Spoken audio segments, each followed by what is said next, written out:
बहुत समय पहले की बात है।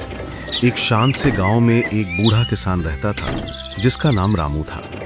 रामू मेहनती था और अपने 4 बेटों के साथ एक बड़े घर में रहता था।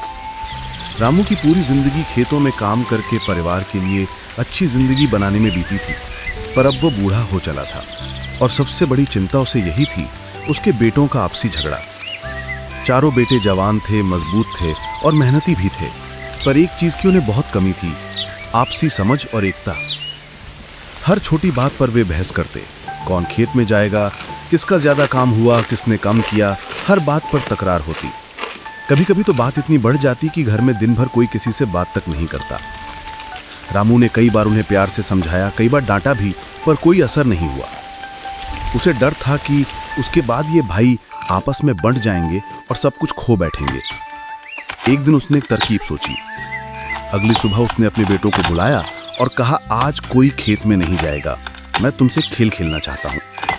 चारों बेटे हैरान हुए, पर पिता का आदेश टाल नहीं सकते थे।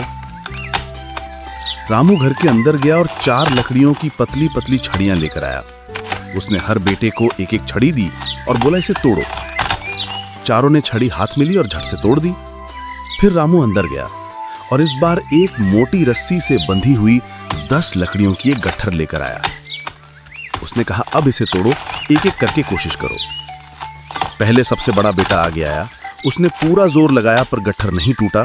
फिर दूसरा, तीसरा और चौथा, सबने कोशिश की पर कोई भी उस गट्ठर को तोड़ नहीं पाया। अब रामू मुस्कुराया। उसने गट्ठर खोला और सभी लकड़ियां अलग अलग कर दी। फिर बोला, अब तोड़ो। इस बार सबने आसानी से लकड़ियां तोड़ दी। रामू बोला, यही है मेरा सबक, जब तक तुम एकजुट हो कोई तुम्हारा कुछ नहीं बिगाड़ सकता, पर अगर तुम बिखर गए तो दुनिया तुम्हें एक एक करके तोड़ डालेगी। मैं अब बूढ़ा हो गया हूं, मैं हमेशा तुम्हारे साथ नहीं रहूंगा, पर अगर तुम मिलकर रहोगे तो अपना घर, अपनी जमीन, अपने रिश्ते सब बचा सकोगे। चारों बेटों की आंखें भर आईं। उन्होंने पहली बार अपने पिता की बात को दिल से समझा। सबने एक दूसरे से गले मिलकर माफी मांगी। उस दिन से उनके घर में एकता और प्रेम का नया अध्याय शुरू हुआ।